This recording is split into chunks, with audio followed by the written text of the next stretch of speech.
Hey everyone, we're about to go out on a trip to pick up a little military off-road trailer for the good old Unimog 416. I figured some of you might find that interesting, so I invite you to come along. Now honestly, this would have been a perfect job for the old Maggie, because I could literally hook that trailer directly to this and drive off. Unfortunately, I'm still waiting for paperwork and other stuff for this thing to be road legal. So we're going to be going in the good old Humvee. However, that is not going to work with the air brakes on that trailer. So we're going to have to bring a trailer for the trailer. And also there is one more thing. This has begun squeaking a bit from the belts. So let's just go ahead and sort that out before we take off.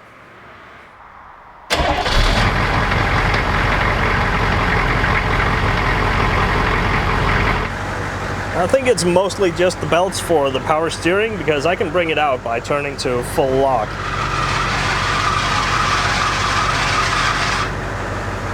But the generator might also need tightening up a bit, because sometimes it'll squeal when I can see that it's pulsing with the glow plugs.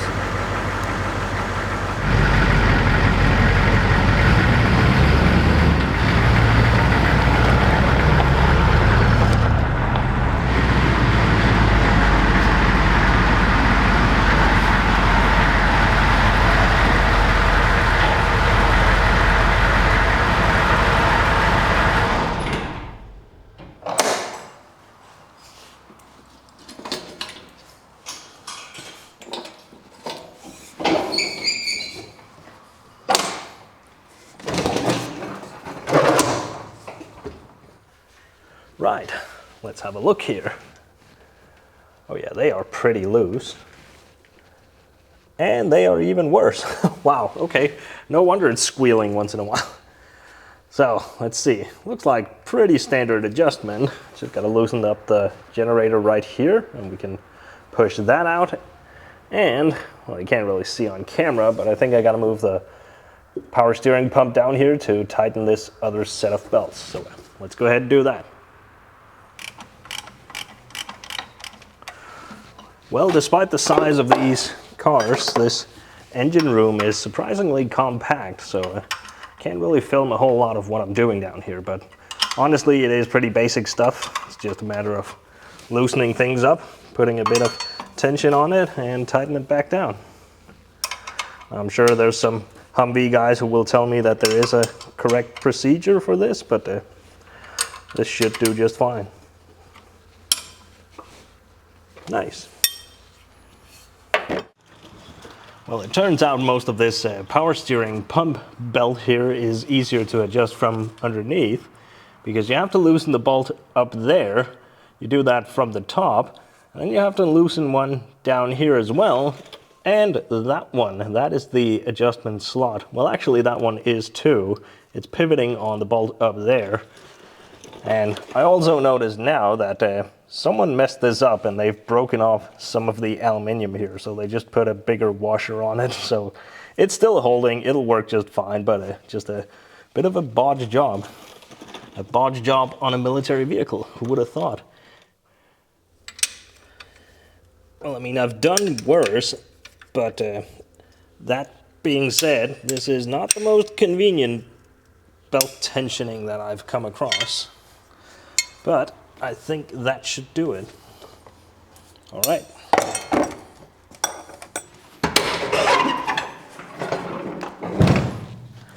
And this took me just long enough that it got dark outside in the meantime. So now we get to hook up in the dark. Not that it makes that much of a difference, but it's not going to be nearly as easy to get on camera.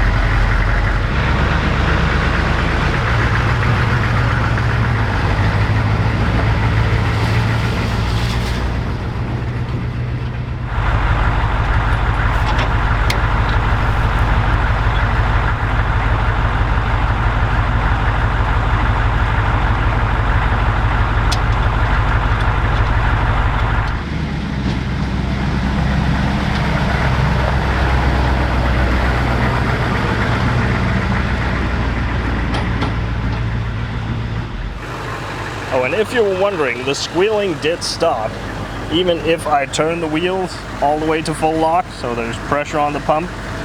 There is no more squealing. That is really nice.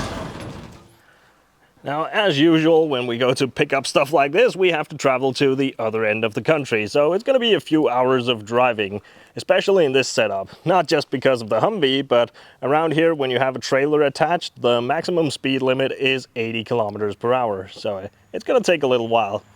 So we're going to be leaving tomorrow morning, and I'll just swing by to pick up my buddy on the way. Well, that's typical. The Humvee's like the least waterproof vehicle I have, so of course we get this weather today.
Check this out. It's clearly a very reasonable man that we've come to visit today, because I couldn't help but notice he had a Unimog sitting here in the background, and he's very kindly letting us have a closer look at it.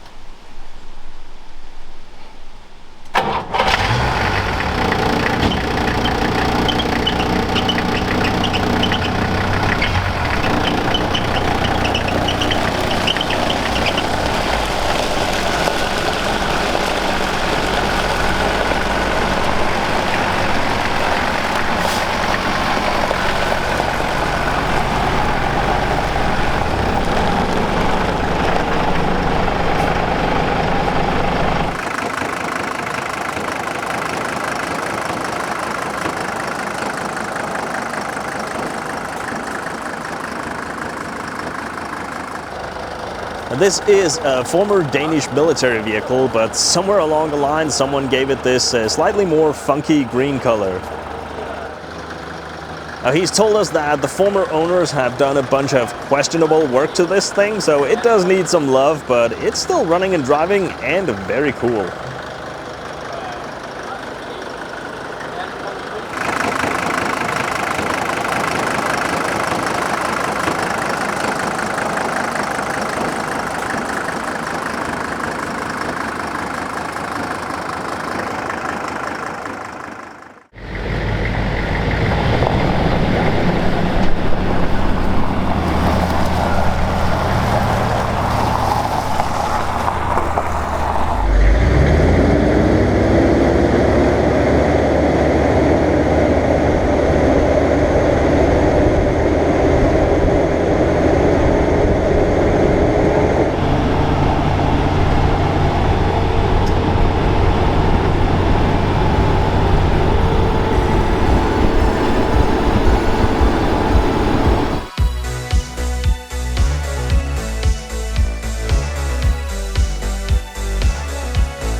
Well, here we go, back home again.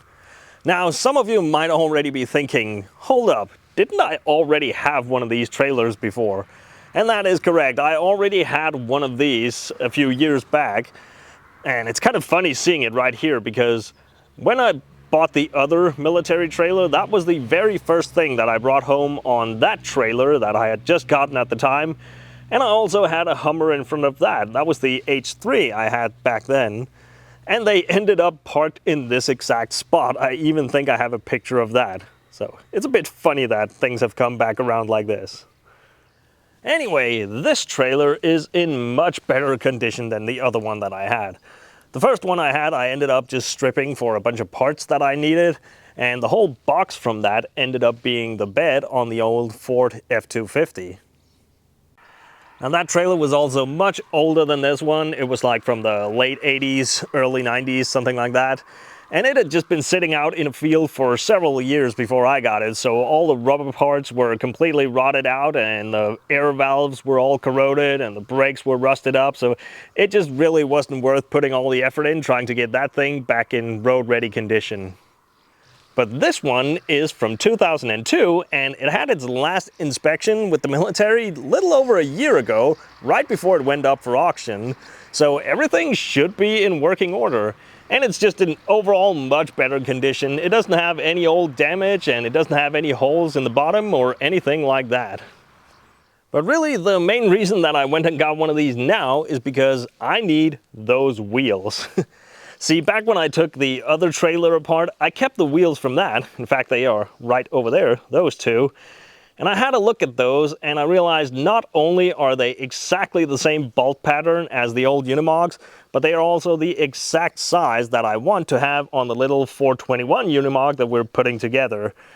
Now, I had a look to see if I could find two more wheels, but I could find them, but it turns out they're kind of costly, and this thing showed up for sale costing only a little bit more than I would have had to pay for just two wheels. So I'm going to take the wheels off this and use them for the Unimog, and this one is just going to get a couple of those 18-inch wheels instead. It's not going to do any difference for the trailer. So I'm still going to keep the trailer fully functional, and I get a full set of wheels for the Unimog. And there's really no reason to feel bad about taking these wheels. I'm not going to use the tires because they have to be replaced. Well, actually, that one over there might work, but this one has a really nasty gouge in it right here, so that's not going to pass an inspection, so it's going to need new wheels anyway. But enough about that, let's go ahead and get it down from there. Now, I was going to unload it here, but I don't really want it to roll into the building, so we're just going to drive down here where I have a little more room to work.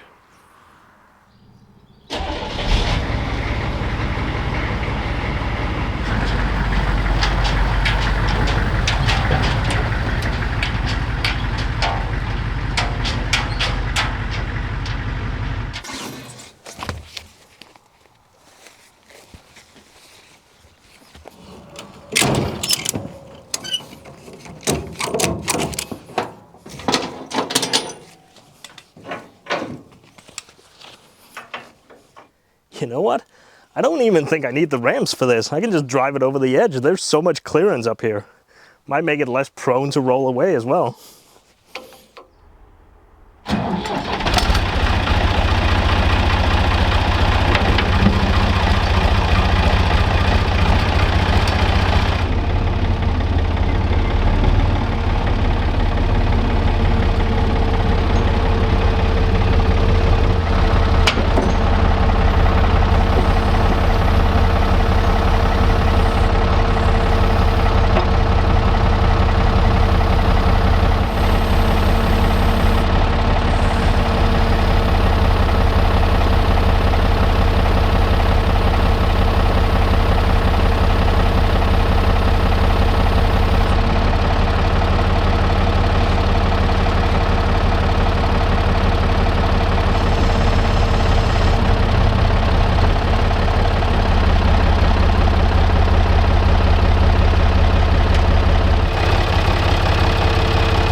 Well, that went surprisingly smooth and easy.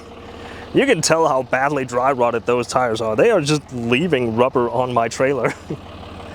Anyway, before I call it a day, I just want to give this thing a good wash because it is just covered in a layer of algae and moss and dirt and stuff. So let's just drag it up into the yard again and give it a quick power wash.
Well, what a difference that made. This thing is much closer to being the correct color now. Well, speaking of colors, I know some of these parts are red. They're not supposed to be red, but these are some of the components that are sticking out from the trailer itself, so I can only guess that it's because these are the things that are gonna take a beating when the drivers are backing into things and bumping around and such. So some of these things have probably been damaged, then taken off and straightened back up, given a quick coat of primer, and then some black paint that have faded off in the sun. So I am just gonna go and repaint these things at some point. Now, unfortunately, one of the few things that seems to be missing from this trailer is the mounting bracket for that spare wheel. It was supposed to have a little metal bracket in here to hook this onto, and unfortunately that is one of the things that I did not save from the other trailer I had, because the bracket was mounted on that, so I'm just gonna have to make a new one. It is luckily a pretty simple piece. I don't think I've shown you the inside of this yet. Not that there's a whole lot to it.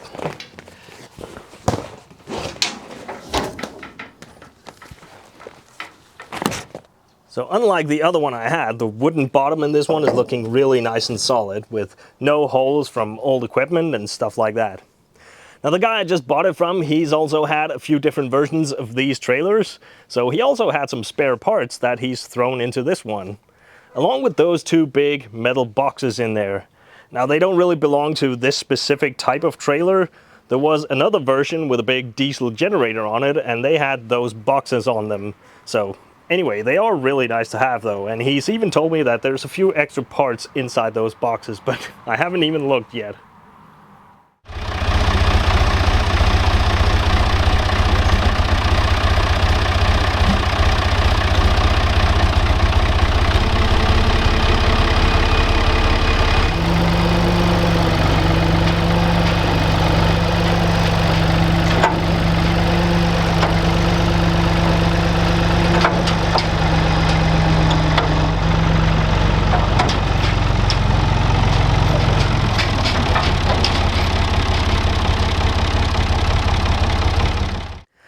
Now, I know, we should have been using the Unimog to pull it around down here just now. That would have been much cooler, but it doesn't have any batteries in it at the moment, and I wasn't really bothered to hook all that up just to do this, because I'm also running out of daylight here.